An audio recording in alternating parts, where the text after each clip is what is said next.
এই আইনে তো এটা নাই যে ফেসবুকে লিখলে মানহানি বোধ করলে আপনি ধরে নিয়ে যেতে পারবেন। কোনো আইন নাই কিন্তু। আশ্চর্য ব্যাপার, কেউ কোনো কথা বলে না। দের ইজ নো সাচ ল, আইনেই নাই। এটাকে অপরাধ ডিফাইন করে কোনো ল নাই, তারপরে ধরে নিয়ে যাচ্ছে। কয়েকজনকে ধরে নিয়ে গেছে দেখবেন বাড়ি থেকে, ফেসবুকে বলে কি স্ট্যাটাস দিছে, আবার কার নাকি সমালোচনা করছে, কেউ কেউ ক্যারিকেচার রাখছে, এই জন্য ধরে নিয়ে গেছে। আরে ডিজিটাল সিকিউরিটি আইনই তো নাই। ডিজিটাল সিকিউরিটি আইন has been repealed by the ordinance. যে আইনে আইন নাই, এই রিপিল করা আইনটা আবার অর্ডিন্যান্স আকারে 98 অর্ডিন্যান্সের ভিতরে এটা ওনারা পাশও করেছেন। আবার লোকের রাতে ধরতেছেন। আইন কোথায়? কেমন ব্যাককলের দল। এটা তো আইন নাই, তো আইন তো রিপিল হয়ে গেছে।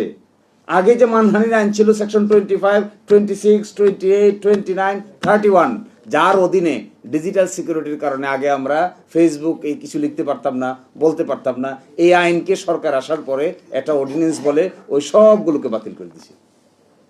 বাতিল করে সাইবার সিকিউরিটি অধ্যাদেশ নামে একটা অধ্যাদেশ করেছে।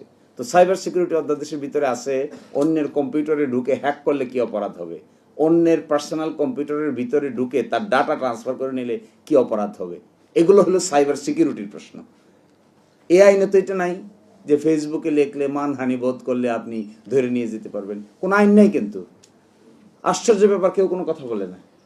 দের ইজ নো সাচ ল, আইনেই নাই। এটাকে অপরাধ ডিফাইন করে কোনো ল নাই, তারপরে ধরে নিয়ে যাচ্ছে।